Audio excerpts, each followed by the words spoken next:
미국의 소설가 하퍼 리는 앵무새 죽이기라는 소설을 해서 이러한 글을 남겼습니다. 그 사람의 신발을 신고서 그 주변을 돌아다녀 보기 전까지는 그 사람을 결코 알 수 없다. 다른 사람을 너무 쉽게 판단하지 말라는 거죠. 그 사람의 인생을 살아보지 않았으면서 너무나 쉽게 판단하고 정죄하는 우리의 태도를 경계하는 것 같습니다. 친구들과 대화를 하거나 인터넷의 커뮤니티 같은 데서 대화를 나누다 보면 종종 심각한 절망에 빠져 우울증으로 인하여서 자신의 괴로움을 토로하는 이야기를 나눌 때가 있습니다. 그때마다 우리는 종종 너무 쉽게 상대방의 고통을 판단하고 너무나 가벼운 조언을 던질 때가 있습니다.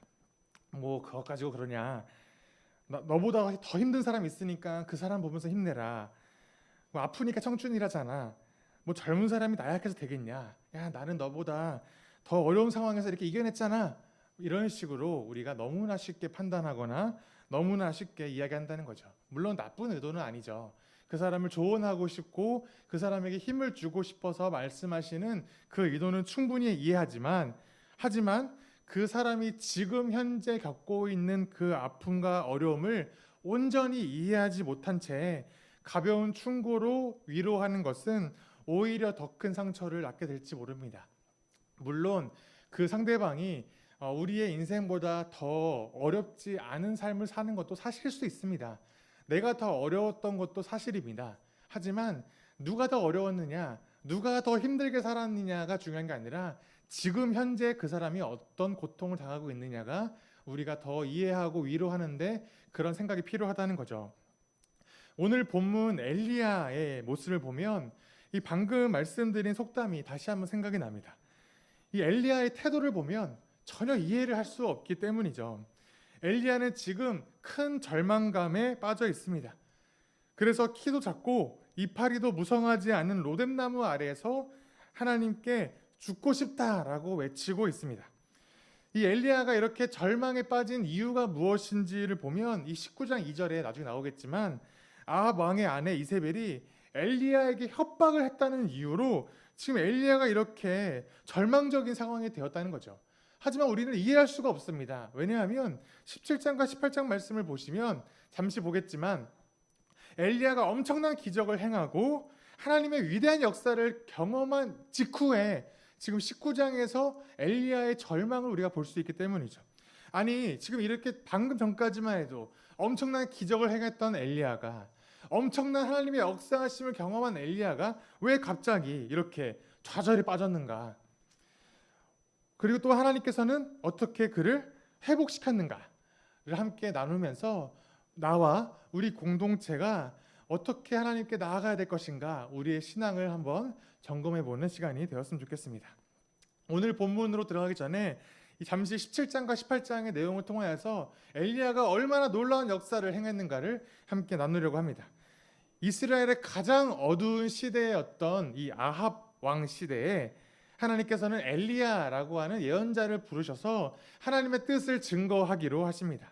엘리야는 하나님의 부르심을 받아서 가장 먼저 한 것은 무엇이냐면 몇 해 동안 이스라엘 가운데 가뭄이 지속될 것을 예언합니다.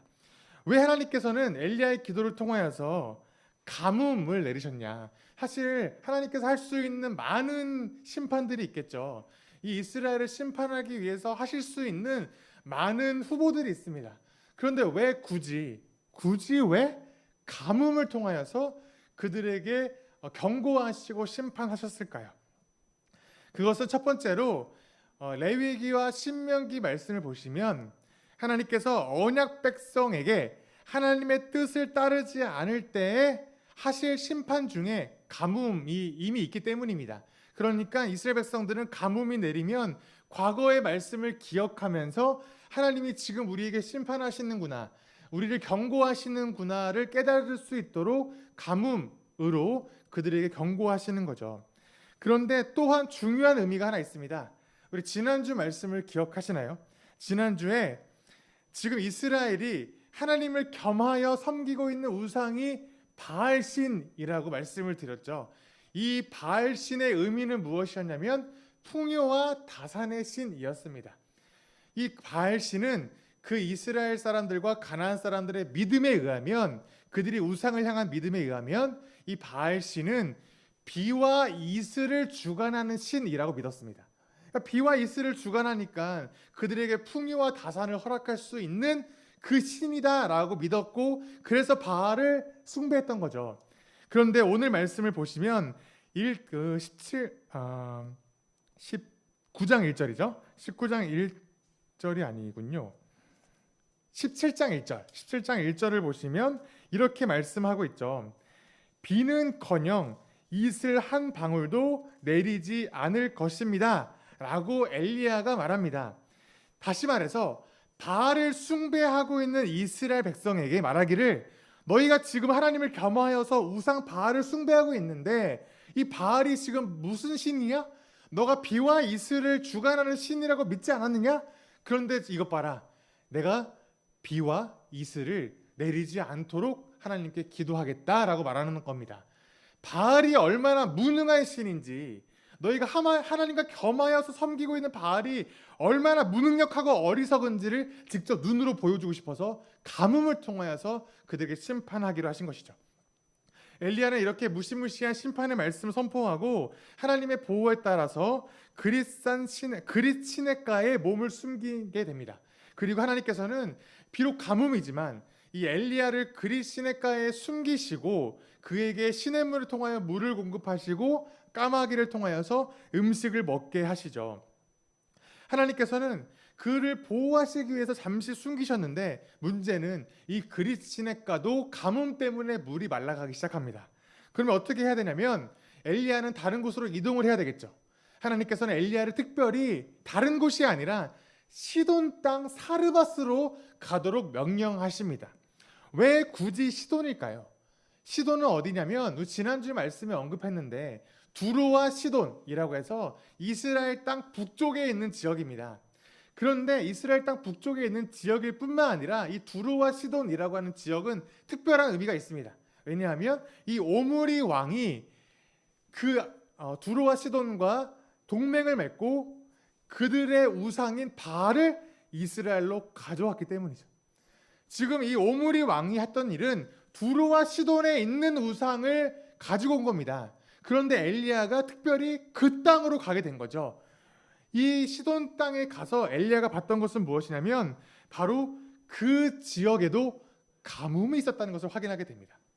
그러니까 엘리야는 하나님의 명령대로 이 바알 우상의 본거지로 들어간 건데, 본거지로 가봤더니 그곳에서도 가뭄을 발견하게 된 거죠. 그러니까 하나님의 역사하심은 이 이스라엘에만 경고하시고 심판하신 게 아니라 이 바알 우상의 본거지인 그곳까지도 하나님의 심판과 경고가 미치고 있다는 것을 우리에게 보여주고 싶었던 것입니다. 바알은 자기 백성도 보호할 수 없는 무능력한 신이라는 겁니다. 이스라엘만 보호하지 못할 뿐더러 자기의 본거지인 시돈 땅에 있는 자기 백성도 가뭄 때문에 고생한 것을 보면서도 아무것도 못하는 이 무능력하고 정말 쓸데없는 우상이라는 것을 이 엘리야가 시돈 땅에 들어가서 눈으로 확인하고 우리에게 알려주게 되었다는 거죠. 이 엘리야는 시돈 땅에 갔을 때 이 사르밧이라고 하는 지역에서 한 과부를 만나게 됩니다. 그리고 하나님의 역사하심을 인하여서 이 과부에게 먹을 것을 공급받게 되죠. 그런데 이 사르밧 과부는 이미 가뭄 때문에 식량이 없기 때문에 마지막 남은 이 밀가루와 기름, 그러니까 자기와 아들이 마지막으로 먹고 죽으려고 했던 그 마지막 식량을 이 하나님의 사람 엘리야에게 제공해 줌으로써 호의를 베풀죠.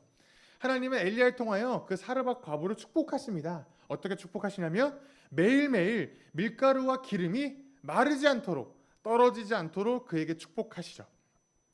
이 이방 여인은 이스라엘의 하나님, 이 여호와 하나님의 예언자를 선대해주고 호의를 베풀어 줌으로써 하나님께 축복을 받게 됩니다.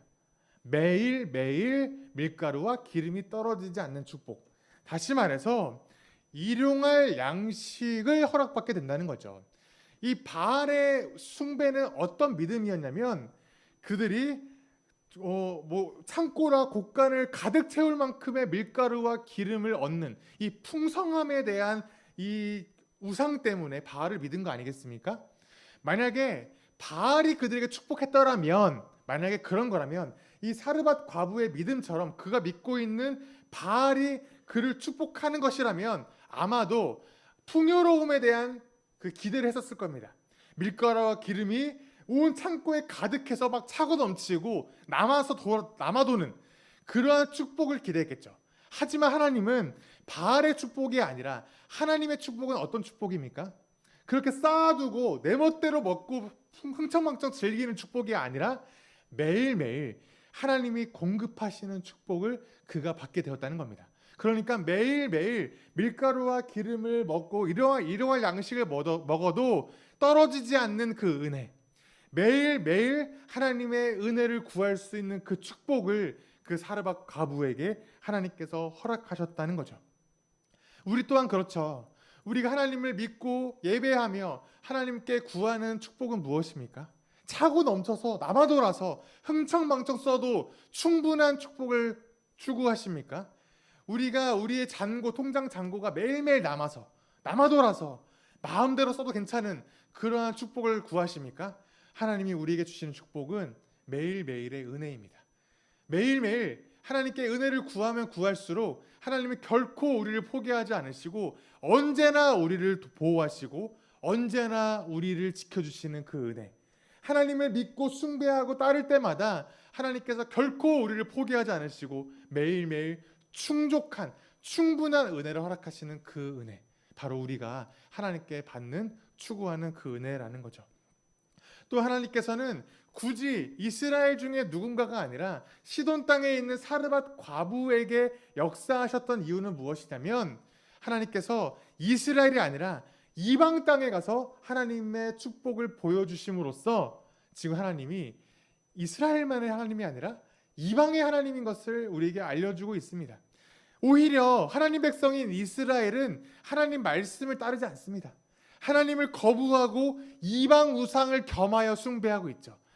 하지만 오히려 이방의 한 여인이, 그것도 과부가, 정말 부족하고 연약하고 그 당시에 가장 하층민이었던 과부가 하나님 말씀을 순종할 때 어떠한 일이 생기는지를 우리에게 보여주고 있는 겁니다. 게다가 이뿐만 아니라 사르밧 과부가 아들이 죽었을 때 엘리야를 통하여 그를 살려주심으로써 단지 그러니까 먹는 것만 축복하신 것뿐만 아니라 생명의 주관자이신 것을 그에게 보여줍니다. 17장 24절 말씀을 보시면 이렇게 말씀합니다. 그 여인이 엘리야에게 말하였다. 이제야 저는 어른이 바로 하나님의 사람이시라는 것과 어른이 하시는 말씀은 참으로 주님의 말씀이라는 것을 알았습니다라고 이방 여인의 입술을 통하여 하나님을 경배하고 있습니다. 정작 이스라엘 사람들은 하나님을 떠났는데 이방 여인은 그 입술을 통하여 하나님을 경배하고 있다는 거죠. 바로 하나님께서는 이스라엘 백성이 내 백성이니까 그에게 무조건적인 축복과 보호를 하시는 것이 아니라 하나님 말씀을 따르는 백성에게 하나님의 은혜와 축복이 있다는 것을 보여주고 싶었던 것입니다. 그러니까 이 누가복음 4장 26절 말씀 나중에 보시면 예수님께서 자기 고향에 가셨을 때 이 배척을 받게 됩니다. 예수님이 고향 나사렛에서 배척을 받으시고 환영받지 못하셨을 때 예수님께서는 오늘 본문 사르밧 과부의 이야기를 언급하시면서 말씀하신 이유가 그것입니다. 고향이니까, 내가 교회에 앉아 있으니까, 내가 지금 예수님 믿는다라고 해서 이 자리에 있으니까 축복받는 게 아니다. 우리가 말씀을 따르고 순종할 때 바로 그 사람이 백성이 되는 것이고 그 사람에게 하나님의 은혜가 있을 것이다 라고 하는 것을 굳이 이방, 게다가 바알의 본거지인 시돈, 사르밧, 과부, 가장 연약하고 하층민인 그녀를 통하여서 하나님의 축복과 은혜를 주시고 그 입술을 통하여 하나님을 경배할 수 있도록 하셨다는 겁니다. 이 말씀 이후에 18장에 가시면 엘리야는 이 이스라엘로 돌아와서 바알의 예언자들과 기도 대결을 하게 되죠. 아주 유명한 말씀입니다. 하늘로부터 불이 내려와 제단을 태우는 신이 참 신이 될 것이다 라고 엘리야는 제안을 하였고, 이 바알과 아세라 예언자들과 850명과 이 엘리야가 기도 대결을 하죠. 그 결론은 엘리야의 승리로 끝납니다. 그래서 이걸 통해서 이스라엘 안에서 참신이 누구인가를 눈을 통해서 우리에게 보여준 것이죠. 여호와 하나님이 참신이시다. 아무리 바알과 아세라가 기도하고 아무리 그런다 할지라도 그는 죽은 우상이다 라고 눈으로 보여준 것입니다. 이렇게 엘리야는 엄청난 기적과 엄청난 승리를 경험하게 됩니다. 오랜 가뭄이 끝납니다. 이제 비도 내리게 됩니다. 얼마나 엘리야가 승승장구하고 있나요? 여러분, 만약에 엘리야이셨다면 어떤 마음이셨을까요? 굉장히 이 은혜로 가득 찬 마음 아니겠습니까? 하나님이 나를 통하여 기적도 보이시고 엄청난 승리도 경험하게 하시고, 게다가 이 승리로 알미암아 3년간 있었던 가뭄도 끝나고 비도 내립니다. 이스라엘 모든 백성들이 하나님께 돌이킬 것 같습니다. 그런데 바로 이러한 상황 속에서 오늘 본문 19장이 시작하는데, 이 19장 1절 말씀을 보면 이 아합 왕이 이세벨에게 이렇게 이야기하죠. 엘리야가 한 모든 일과 그가 칼로 모든 예언자들을 죽인 일을 이야기합니다. 좀 어처구니 없지 않습니까? 아합 왕은 지금 어떻게 해야 됩니까?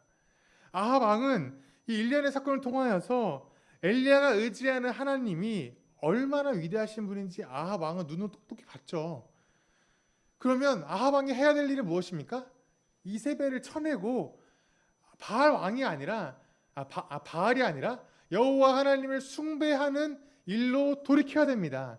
수많은 기적도 경험했고 역사도 경험했다면 이제 하나님께 돌아와야 되는 거 아닙니까? 오랜 장마가 끝났으면, 이 축복을 허락하셨으면 아합은 이제 하나님께 돌이켜 이스라엘을 하나님께 드려야 되는 거 아니겠습니까? 그런데 여전히 아합은 이세벨을 의지하고 있습니다. 그리고 이세벨에게 말할 때 엘리야가 한 모든 일을 이야기했다라고 말합니다. 아합은 하나님이 하신 모든 일을 이야기해야 됩니다. 그런데 아합은 하나님은 안중에도 없습니다. 그저 한 인간 엘리야, 조금 특별한 엘리야가 행한 일 정도로 치부하는 겁니다. 야, 특별한 엘리야가 이런 일을 했다는 것을 이세벨에게 알려줌으로써 그 배후에 계신 하나님을 무시하고 있는 거죠. 의도적으로 지금 무시하고 있는 거 아니겠습니까? 온전히 이세벨에게 모든 관심이 있습니다. 여전히 하나님의 일은 관심이 없고 눈앞에 있는 이세벨과 이세벨이 가져하고 있는 아합의 모습을 볼 수 있죠. 이러한 아합의 태도를 볼 때 우리는 하나님을 모르는 사람들이 기적을 보여주면 내가 하나님 믿겠다, 기적 보여주면 믿을게 라고 하는 이 말이 얼마나 공허한 이야기인지를 우리는 알 수 있게 됩니다. 정말 사람들이 하나님의 기적을 눈으로 본다면 하나님을 믿을까요? 정말 그들이 하나님의 역사하심을 직접 경험하면 그들이 하나님께 돌이키겠습니까? 아닙니다. 그들이 하나님을 믿을 수 있는 방법은 무엇이냐면 하나님이 기적을 보여줘서 그들을 깜짝 놀라게 하는 것이 아니라 하나님이 그들 가운데 역사하시고 마음 가운데 믿음을 심겨주셔야 합니다. 사랑하는 성도 여러분께서 하나님을 믿고 예배하고 이렇게 주의 백성이 되신 것, 기적을 보셨거나 뭔가 경험하셨기 때문입니까? 그것 때문이 아니라 하나님께서 여러분을 사랑하셨기 때문입니다. 먼저 하나님이 여러분을 사랑하시고 여러분을 부르시고 태초부터 예정하셔서 계획하셔서 여러분이 하나님을 믿을 수 있도록, 하나님 백성이 될 수 있도록 이 자리에 앉히신 것, 우리가 회개할 수 있도록, 믿을 수 있도록 우리에게 역사하신 그 하나님의 역사하심 때문에 우리가 앉아있는 것이지, 하나님의 위대하심과 기적을 목격했다라고 우리가 앉아있는 것이 아니죠. 아합과 같았던 우리의 마음이었습니다. 우리도 우상을 숭배하고 하나님보다 세상의 것을 사랑하였던 우리이지만 아합과 다르게 우리는 어떻게 하나님께 나아갔습니까? 하나님이 우리에게 역사하신 그 사랑이 있었기 때문이라는 거죠. 부르심 없이는 불가능하다는 겁니다. 다시 본문으로 돌아와서 이 아합의 이야기를 들은 이세벨이 2절 말씀을 보시면, 19장 2절 말씀을 보시면 이 엘리야에게 심부름꾼을 보냅니다. 그리고 이렇게 이야기합니다. 네가 예언자들을 죽였으니 나도 너를 죽이겠다라고 협박을 합니다. 그냥 협박하는 게 아니라 내일 이맘때까지 내가 너를 못 죽이면 내 신이 나를 죽일 것이다 라고 그 신을 들먹이면서까지 자기의 목숨까지 말하면서 들먹이면서까지 엘리야를 죽일 것을 이 이세벨이 협박을 하고 있죠. 재밌지 않습니까? 왜 협박합니까? 당장 죽이면 되는 거 아닙니까? 아니, 이세벨이 왕의 부인이고 그 정도 힘과 능력이 있으면 당장 가서 엘리야를 쳐 죽이면 되는데 왜 내일까지라고 협박을 했을까요? 보통 학교에 가시면 이렇게 막 싸우다 보면 막 그런 얘기 하지 않습니까? 너 죽었어. 너 내일 또는 방과 후에 옥상을 따라와. 당장 뭐 패던가, 당장 뭐 어떻게 하던가. 왜 꼭 그 나중에, 너 앞으로, 내일 이런 식으로 협박하는 이유가 뭘까요? 아마도 본인의 두려움이 있었겠죠. 그런데 이 이세벨이 그렇게 협박했던 이유는 아마 이 엘리야가 스스로 두려워서 항복하기를 기다린 게 아니었을까 생각을 합니다. 바로 죽일 수도 있지만 죽이지 않고 하루의 기한을 주어서 엘리야가 스스로 무서워서 돌아와서 이세벨에게 싹싹 빌도록, 바알 신에게 싹싹 빌도록 하는 의도가 아니었을까. 이게 더 자신의 이세벨 입장에서는 한 명을 죽이는 게 아니라 하나님의 엄청난 역사를 행한 예언자가 바알에게 무릎을 꿇는 모습을 보고 싶었던 겁니다. 이게 더 효과적이라고 생각했던 거죠. 그래서 아마 엘리야를 하루 기한을 두고 협박을 한 겁니다. 그런데 엘리야가 이 말을 듣자마자 위풍당당해야 하는 엘리야가 갑자기 이상한 반응을 보입니다. 3절 말씀, 우리 19장 3절 말씀 다시 한번 읽도록 하겠습니다. 함께 한 목소리 읽겠습니다. 시작.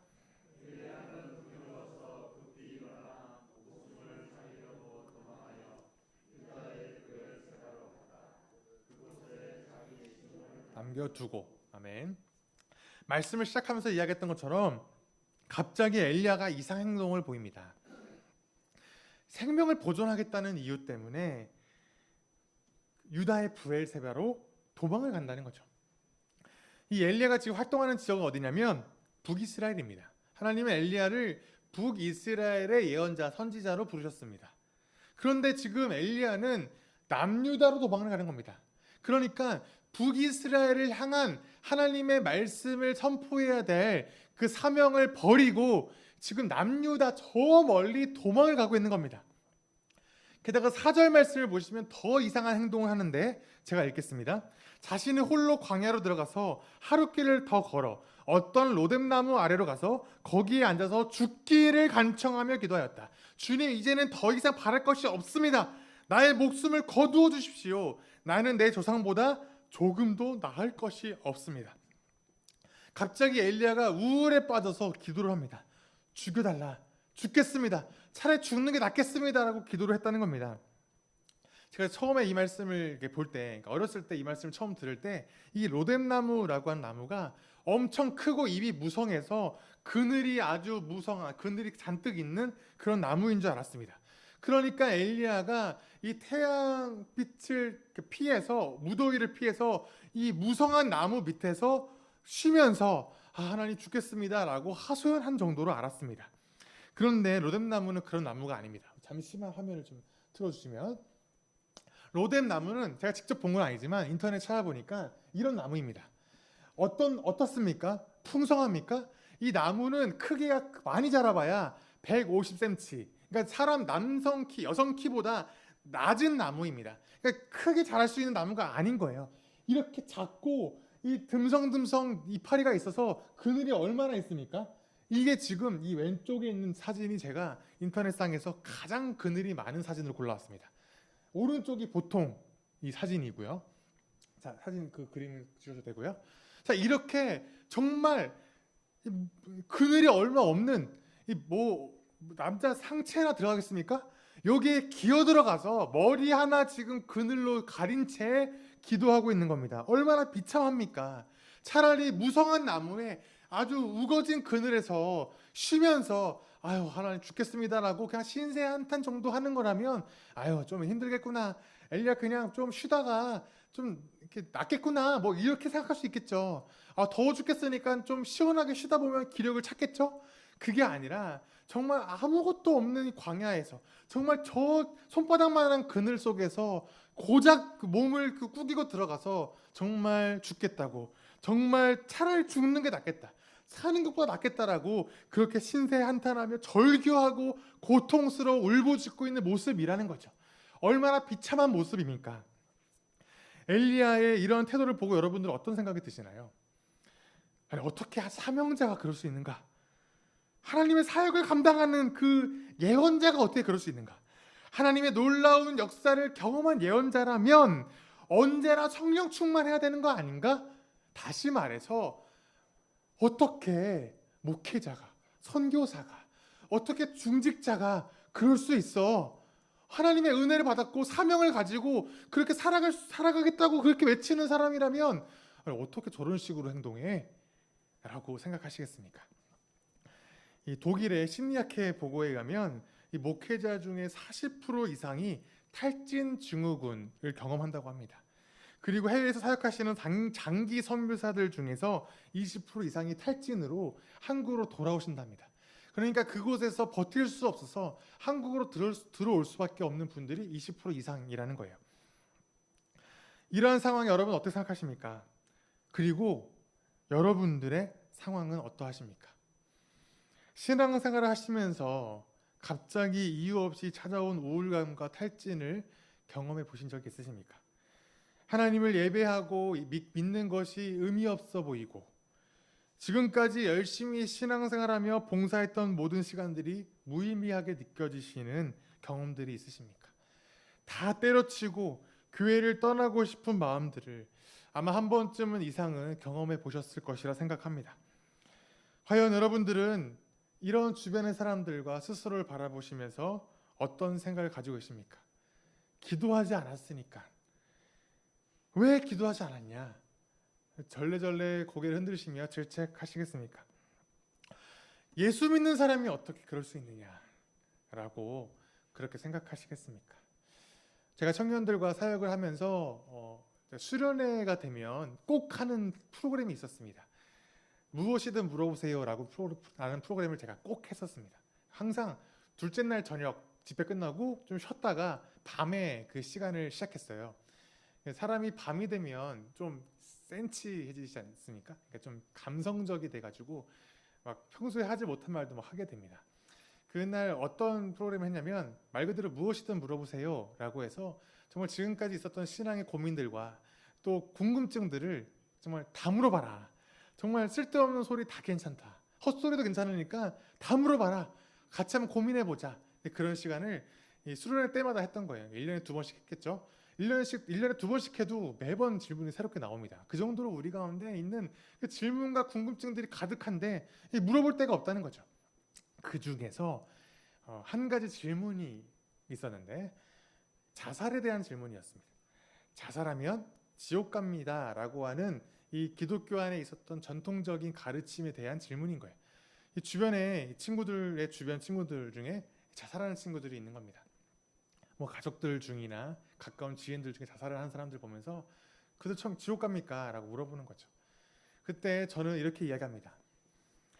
우리가 자살하면 지옥 간다라고 하는 그 논리의 근거가 무엇이냐면 살인을 했는데 회개할 기회가 없었기 때문에 지옥 간다라고 보통 우리가 생각하죠.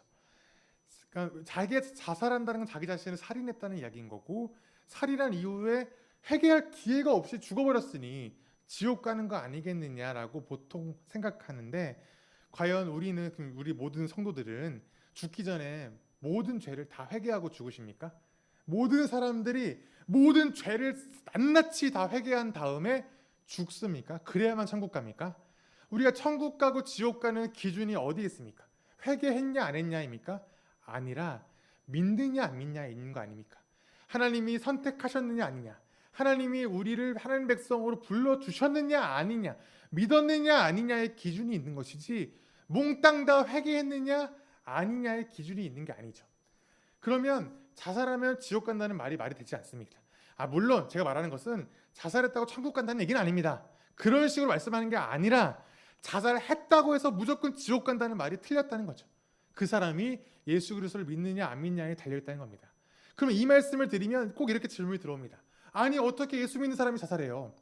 믿음 있는 사람이, 하나님을 아는 사람이 어떻게 자살합니까? 말이 됩니까? 그 사람이 왜 그렇게 되었는가를 봐야 됩니다. 혹시 우울증에 걸려보신 적 있으신가요? 뭐 그냥 잠시 우울하고 잠시 그냥 잠깐 울적해지는 거 말고 병으로서의 우울증. 요즘에 들어서 이 우울증이라는 질병이 좀 부각되고 공개되었기 때문에 많은 오해가 사라졌지만 이 우울증은 정신병이 아니라 머리의 감기 정도입니다. 여러분 감기에 걸리십니까? 코로나 같은 이 어려움 속에서 이 전염병에 왜 걸리시나요? 우리가 나약하고 실패하고 무능력해서 걸리십니까? 그게 아니라 질병이 들어왔기 때문에 걸리는 겁니다. 뭐 바이러스가 들어왔으니 걸리는 거예요. 하지만 우울증 같은 경우는 왜 나약하고 어리석고 예수님 모르고 믿음이 없어서 걸리는 걸 생각하시나요? 이겁니다. 우울증은 머리의 감기입니다. 감기. 그저 누구든 질병으로서 걸릴 수 있는 질병 중에 하나라는 거죠. 그런데 우울증에 걸리신 분들은 정말 아무리 옆에서 힘내라, 뭐 긍정적으로 살아라, 아무 소용이 없다는 거예요. 감기 걸린 분들에게, 코로나 걸린 분에게 야 긍정적으로 나가야지. 감기 걸리신 분에게 병원 왜 가? 약 왜 먹어? 긍정적으로 살아. 감기 힘을 내. 감기 나아. 이게 안 되는 것처럼 그들에게도 긍정적이면 돼. 생각을 바꿔 먹어. 야, 그 좀 생각을 바꾸고 기도해봐. 힘을 내봐. 너 지금 너무 우울하고 나약해 있어. 그러면 안 돼. 마음을 고쳐 먹으라니까. 불가능하다는 겁니다. 질병이니까요. 그래서 자살하고 그렇게 신앙인들도 그렇게 될 수 있다는 겁니다. 질병 때문에. 과연 그들에게 하나님은 어떻게 하시겠습니까? 너 병으로 죽었으니 지옥 가라. 말이 안 된다는 거죠. 중요한 것은 지옥과 천국의 그 기준은 어떻게 죽었느냐가 아니라 믿느냐 안 믿느냐, 하나님의 백성이냐 아니냐에 달려 있고, 하나님의 백성이고 믿고 신앙인이라 할지라도 갑작스러운 우울과 탈진과 좌절이 있을 수 있다는 겁니다. 누구든 찾아올 수 있습니다. 신앙 가운데 누구든 신앙을 이렇게 저버릴 수 있고 우울해서 교회를 떠날 수도 있습니다. 제가 표현을 잘못했는데 신앙을 저버린 게 아니라 누구든 이 신앙 가운데 우울에 빠져서 힘들어하여서 쉴 수 있습니다. 이때 우리는 그들을 바라보며 비난하거나 이유를 찾아보라고 권면하거나 왜 빨리 툭툭 털고 일어나지 못하느냐고 재촉해서는 안 됩니다. 또한 혹시나 내가 지금 그런 상황이십니까? 그러면 내가 신앙이 없어서 믿음이 부족해서 성도로 자격이 없어서 그렇다라고 자책하셔도 안 됩니다. 왜냐하면 오늘 본문에서 알 수 있듯이 엘리야의 그러한 갑작스러운 우울과 좌절과 갑작스러운 그러한 실패에도 불구하고 하나님께서는 한 번도 그를 질책하시거나 화를 내시거나 빨리 일어나라 명령하시지 않기 때문입니다. 이렇게 고통에 빠져 신음하고 있는 엘리야에게 하나님은 어떠한 말씀도 하지 않으시고 따스한 손길을 내밀어 주십니다. 19장 5절 말씀 우리 함께 읽겠습니다. 5절 시작. 그런 다음에 그는 로뎀나무 아래에 누워서 잠이 들었는데 그때 한 천사가 일어나서 먹으라고 하면서 그를 깨웠다. 이세벨은 엘리야에게 심부름꾼을 보내서 협박하였다면 하나님께서는 엘리야에게 천사를 보내서 위로하십니다. 이 심부름꾼, 천사, 이 두 단어 모두 다 같은 단어입니다. 말라크라고 하는 단어인데, 다시 말해서 이세벨은 엘리야에게 심부름꾼을 보내 협박했다라면 하나님은 엘리야에게 심부름꾼을 보내어서 먹을 것을 제공하고 위로해 주셨다. 그러니까 하나님의 세심한 손길을 우리가 알 수 있죠. 엘리야는 눈앞에 있는 이 하나님이 보내주신 천사가 준 뜨겁게 달군 돌에다가 구운 과자와 물 한 병을 마십니다. 7절에 보니까 주님의 천사가 두 번째 와서 그를 깨우면서 말하였다. 일어나서 먹어라. 갈 길이 아직 남아있다. 엘리야를 위로하고 있습니다. 좀 먹어. 힘을 내. 좀 그렇게 위로하고 있다는 거죠. 우리 갑작스러운 위로와 갑작스러운 우울과 좌절감에 빠진 성도 여러분이 혹시 있으시다면 이러한 하나님의 위로를 경험하셨으면 좋겠습니다. 질책하지 않으시고 재촉하지 않으시고 하나님 조용히 다가오셔서 하나님의 심부름꾼인 누군가를 통하여 우리에게 위로의 말을 전할 때 그것 가운데 위로를 얻으셨으면 좋겠습니다. 그렇다고 해서 당장 막 일어나라, 당장 막 툭툭 털고 일어나 힘내가 아니라 그 위로 가운데 조용히 그 시간을 하나님을 경험했으면 좋겠다는 거죠. 하나님이 반드시 여러분을 찾아와 주십니다. 사람을 통하여 또는 여러분을 통하여 누군가를 위로하게 하신다는 거죠. 그 위로가 있다는 거죠. 이제 엘리야가 이 하나님의 위로하심을 받고 이 음식을 먹고 물을 마셨으면 갑자기 힘을 확 얻어서 툴툴 털고 일어나서 언제 그러는 듯이 하나님의 사명을 감당할 수 있었을까요? 아닙니다. 이 한 번만으로 엘리야는 갑자기 힘을 얻은 것이 아닙니다. 회복을 하지 않습니다. 여전히 엘리야는 회복하지 못합니다. 하지만 엘리야는 하나님의 명령에 따라 어딘가로 향하게 됩니다. 바로 어디냐면 그 8절 말씀인데 엘리야는 일어나서 먹고 마셨다. 그 음식을 먹고 힘을 얻어서 밤낮 40일 동안 걸어서 하나님의 산인 호렙산에 도착하였다.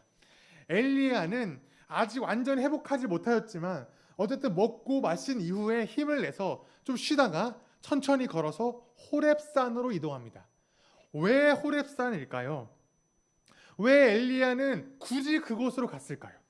이 호렙산이라는 곳은 같은 이름이 있는데 바로 신의 산이라는 이름이 있습니다. 광야에서 이스라엘 백성이 이집트에 탈출하여 광야에서 하나님을 만났던 바로 그 산 말입니다. 하나님께 율법을 받고 언약을 받고 하나님의 백성으로 살아내었던 바로 그 산, 신의 산 호렙산으로 엘리야가 갔다는 거죠. 우리가 이 말씀을 통하여서 하나님이 그를 강권적으로 역사하셔서 이동하셨는지 아니면 엘리야가 스스로 신의 산으로 찾아갔는지는 알 수 없습니다.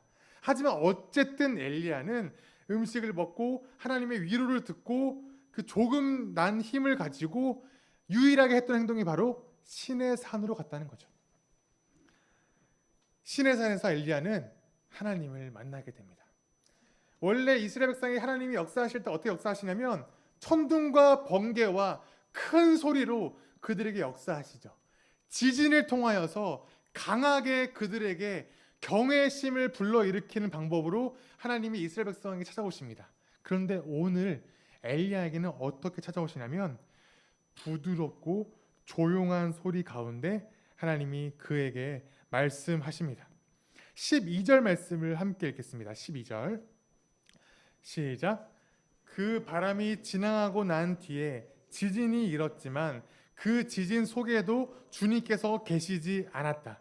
지진이 지나가고 난 뒤에 불이 났지만 그 불 속에도 주님께서 계시지 않았다.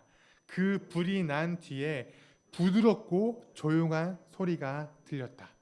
바로 하나님께서 그 부드럽고 조용한 소리로 13절에 말씀하십니다. 엘리야야, 너는 여기서 무엇을 하고 있느냐?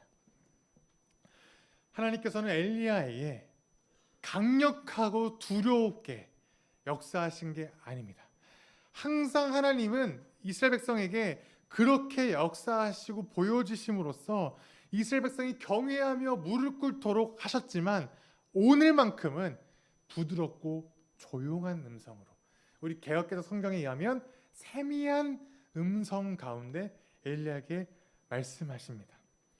정말 지쳤고 힘들고 우울하고 고통스러운 가운데 있었던 엘리야에게 부드럽게 조용히 그에게 새로운 소명을 허락하시죠. 그리고 이 소명을 함께 감당할 7,000명을 준비하셨다라고 말씀하십니다. 바알에게 무릎을 꿇지도 아니하고 입을 맞추지도 아니한 하나님 백성 7,000명이 있다는 것을 그에게 가르쳐 주시죠. 엘리야는 혼자가 아닙니다. 여전히 이 어두운 세상 가운데 하나님의 사람들이 남아 있다는 겁니다. 엘리야는 혼자서는 지치고 낙심하고 두려워서 쓰러졌지만 엘리야 곁에는 하나님이 남겨두신 하나님만 경배하며 바알에게 절하지 않은 7,000명이 아직 있다는 거죠. 엘리야에게 소명을 다시 한번 주시면서 너 혼자가 아니다. 내가 너에게 하나님의 사람, 나의 사람들을 남겨두지 않았느냐라고 말씀하셨다는 거죠. 이해할 수 없을 정도로 좌절하고 죽여달라고 울부짖던 엘리야가 다시 힘을 얻어서 사역을 감당할 수 있었던 것은 질책하지 않으시고 값없이 베푸셨던 하나님의 은혜가 있기 때문입니다. 하나님의 이 은혜를 경험한 엘리야가 있는 힘을 짜내서 하나님을 만나기 위해 하나님의 얼굴을 구하며 시내 산으로 올라갔을 때 하나님은 그곳에서 부드러운 음성으로 그에게 소명을 다시 한번 허락하시고 그와 함께 사역할 수 있는 동료, 공동체를 그에게 주셨다는 거죠. 말씀을 정리하겠습니다. 혹시 지금 우울과 낙심으로 인하여 허우적거리고 계시는 분이 계십니까? 이유 없는 절망 속에서 어찌할 바를 몰라 방황하시는 성도님들 계십니까? 혹은 우리 주변에 그런 분들이 계시나요? 특별히 이 코로나 상황이 다 끝난 줄 알았는데 다시 한번 좀 이제 열심히 해볼까? 으쌰으쌰 해볼까? 라고 생각했는데 갑자기 다시 시작한 이 코로나의 상황 속에서 절망에 빠지고 맥이 빠지고 그냥 다 포기하고 싶고 다시 한번 예배 나와 보려고 했더니만 다시 코로나 생기네. 그냥 다 포기하고 그냥 집에나 혼자 쉬고 그냥 누워 있을까? 어차피 이거 이래봐야 또다시 이렇게 될 건데 라고 그렇게 절망스러운 분들이 계십니까? 사랑하는 성도 여러분, 절망으로 좌절해 있는 엘리야를 부르시고 부드럽게 조용히 찾아오셨던 이 하나님께서 여러분들을 찾아오시기를 소망합니다. 그저 나의 믿음 없는 것을 도와주십시오 라고 외치는 그 기도 속에 여러분에게 손을 내밀어 주시고 다시금 허락하시는 은혜를 우리가 경험했으면 좋겠습니다. 혹시나 하나님의 심부름꾼, 그러니까 주변의 성도들이나 여러 가지 방법을 통해서 조금이라도 위로를 얻었고 조금이라도 힘을 얻으셨다면 우리는 하나님을 만나는 그곳으로 달려가셨으면 좋겠습니다. 과연 여러분들에게 있어서 호렙산은 어디입니까? 예배당이 될 수도 있고요. 골방일 수도 있습니다.